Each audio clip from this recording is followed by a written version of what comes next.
Hey guys, welcome back to a new day of this vlog.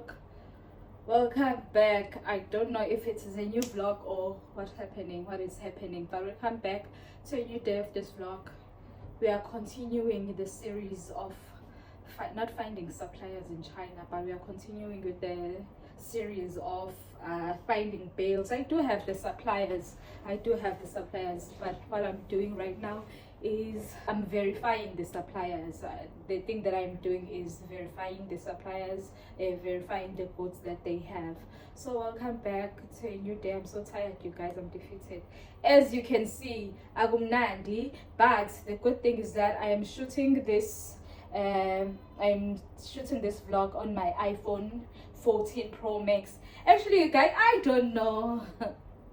I really love my iPhone 12 Pro Max, you guys. Angazi, I feel like le ikuveza wena bangempela ukuthi unje. Hey, angikho sure, angikakabi sure. Angikho sure nge-14 Pro Max. Angikho orange, bengi-orange. Guys, but welcome back to a new day.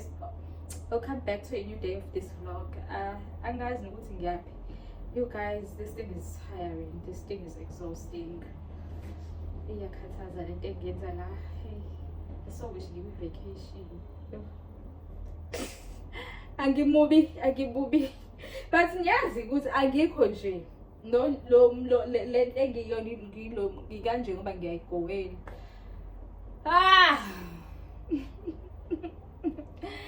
Ngisayiposta-ke kodwa ke le vlog nje ngoba ngiyayigowela, you guys. I'm so tired. I just listened to isemoni and then I prayed. Sengiyahamba ke sengithandazile. I've prayed.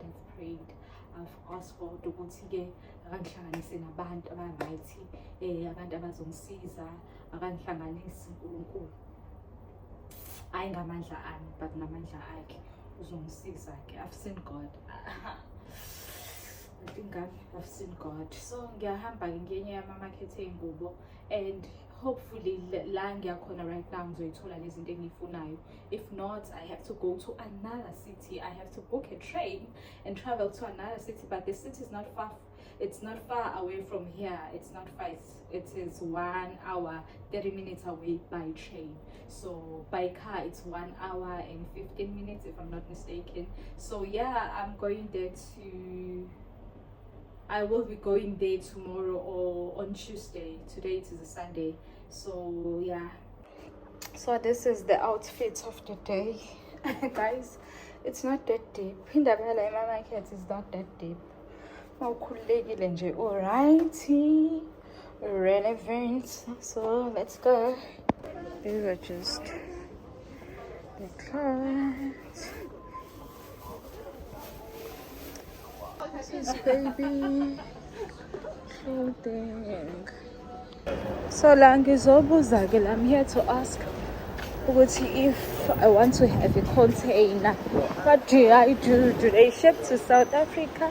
And ngifuna ukuba ne-container yami ehambisa impahla eSouth. Wena let's say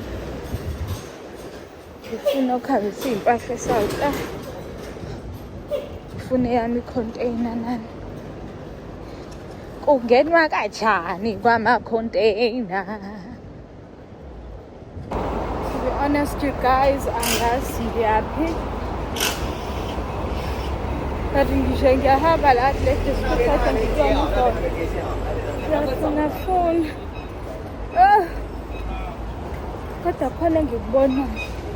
Ade ngihamba ngedidizolo. Ngibonile iy'ndawo ey'ningi. But manje ngayenza into engingayazi. But I'll find something. One thing I know, khona ngizokuthola. Hello. Lalela, into uma uyifuna uhamba uyithole. Njengoba nesu hoyoyoy. njengoba ngizo. I'm not interested ekhwaneni.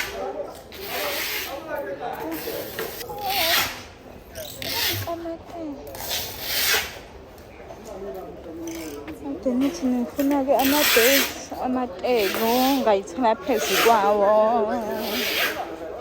Lalela, lalela.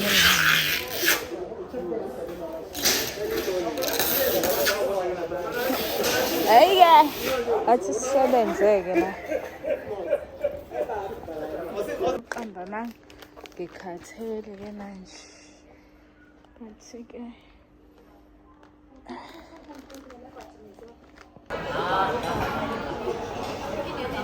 Hola.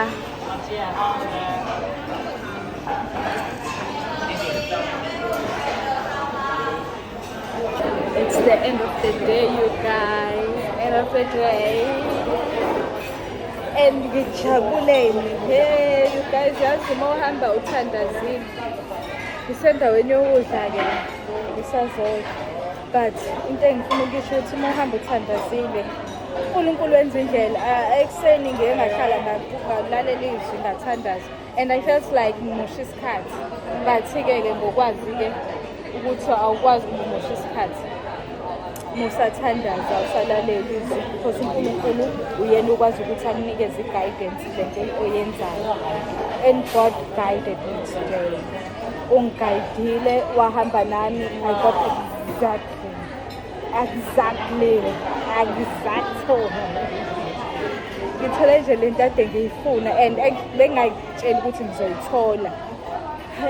Into ade ngithi hayi ngeke angicabanga ukuthi ngizoyithola, mhlawumbe ngiyobuye ngize eGwangzo ngizoyifuna, but okwamanje nje ngathola exactly lento ade ngiyifuna. Kusasa ngiyabuyela kuleya market to make sure.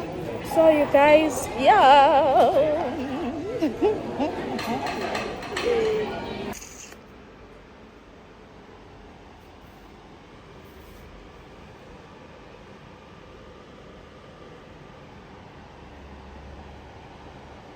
Welcome back to a brand new day of this vlog. Oh, angazi ukuthi what day bani lo, I really do not know.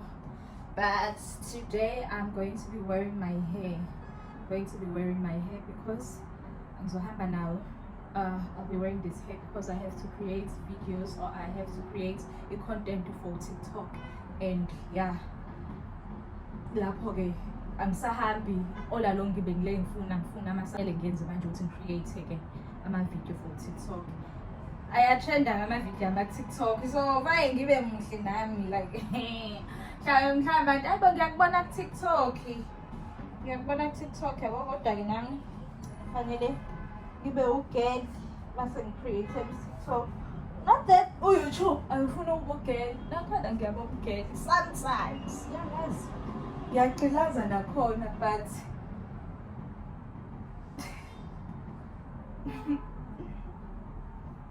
yabo hey ngisaya kwi-massage, qala u-12 isikhathi manje, umsombuluko 12 umsombuluko. Into ebengiyifuna eningi ngiyitholile, it's okay. Okunye ngiyobuye ngelinye ilanga. Iphutha ongalenza ukuthi ufike eChina wenze zonke izinto, uthathe izinto futhi amasaplaya amaningi agcwele azokuconfuse mntakagogo. Alright, lawo sengiwatholile. Then step number 2, I execute ngala masaplaya enginawo. Ngibona ukuthi anginikeza ziphi inkinga. Yeah. So welcome back to a new day of this vlog.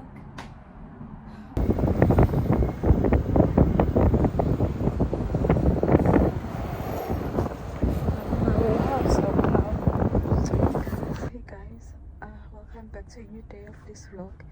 Akumnothi ngivayelele. Sengiyakwini city. Bengihleli nje endlini yo. Bengiphansi like umoya wami uphansi. Uphansi umoya wami because ayibo iyashuba lento nje, just like ngenzani.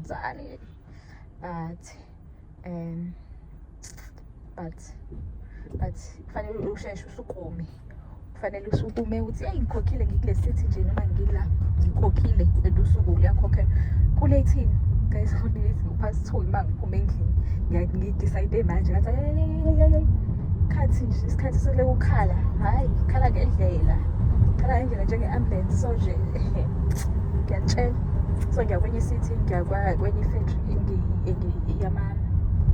yama-sneaker wash so ngiyobona yona ya ayi ngikhathele you guys nomoya wami manje usuphansi kuningi okay I see.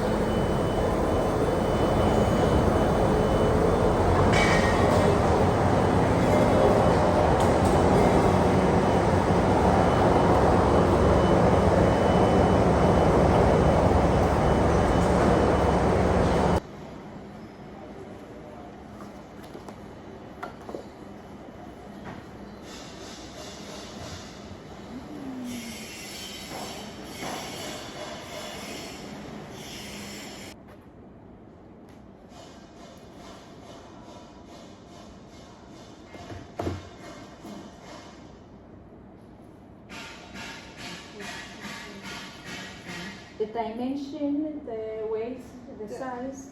The dimension, the weight, let me write down here. Sanibonani guys. Ngibuyile eGwangzo. If ubuya eGwangzo uzobuya ugula. Every time mangilaphaya. Yo, mawuhambe wayenza like wayenza ngabuya ngibuye ugula because you have a limited time. You have only maybe 5 days, 10 days, or that time in. You want to get as much information as you can. So awunasikhathi sokuphumula.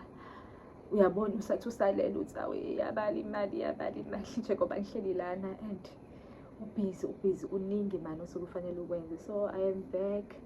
I came back yesterday and the thing is that yesterday i-train yami ngishiyile. Into eyenzekile, I underestimated the time from my hotel to the train station. I thought that it was going to be 15 minutes, only to find out that it's 45 minutes. And sekusele 45 minutes and then ngayi-check-a kwi-DD, I checked ukuthi isikhathi, ngayi-check-a kwi-DD ukuthi izohamba isikhathi esingakanani. Bayethi sithi isikhathi 45. Ngathi no, maybe this is the wrong train station. I checked again, at 45 minutes, ngavele nga-relax, ngavele ngaphola. I love the woman I'm becoming. Lo othi besenkingeni aphole. Yo, ngavele ngaphola, ngathi yazi uthini? Ayikho into engizoyenza la. Ngahamba you guys. Ngathi wathi futhi ngeke ngiwathole ngeke ngiwathole ama-trains aphelile because everyone is going back to their cities. Kodwa luckily ngalithola and I didn't even pay. Nalapho bangirefunda because leli engilibhukhile beli-cheaper naleli ade ngiqala ngakho, but leli lithathe u7 hours instead of 4 hours. Leli ngishiye belu4 hours, leli ngithole belu7 hours. Ngicabanga ngisuke ngo4 kwaze kwashaya u11 ngihamba emgaqweni. Oh guys, ngihamba ngifike nje la ngabo12, fike ngalala and then today I had classes. Iplan yami was to cancel one of my classes. I cancelled one. Ngavuka ekuseni ngathi angiyi tshela-ke abatshela ukuthi ayi uca bakhansele bonke usuku lwanamhlanje. Like okay, bangikhanselela-ke ngizoya emsebenzini kusasa ku-Friday. Ngiyagula, ngiphethwe ikhanda, ngiphethwe izandla, ngiphethwe iy'nyawo, ngiphethwe yonke into ungayicabanga. Enye into le yenzekile, ifoni yami ngise-train station, my bag fell, kwawa wonke amafoni kwawusaphasapha lana. Kethi ifoni yami le 12 Pro Max iyafa mfethu, yathi i-screen izosafa besiyithinta yonke ngisena-stress ukuthi oh my goodness, information. I was hoping ukuthi nje ikhandeke nalapho futhi ngaphola ngaba ne-stress, ngaba anxious. So yeah, I'm still going to unpack uhambo lwami lokuya eGwangzo. You guys, belunjena ifuna ibhizinisi kunzima you guys, and every time ngiza ngicela ukuhamba nawe, cela ungihambise. Yeah. Guys, ngizobona kusasa. I'm still going to unpack izinto and give ama-advice ebantwini, but for now don't take my number. sizohlangana ku-Facebook. Hayi, bye.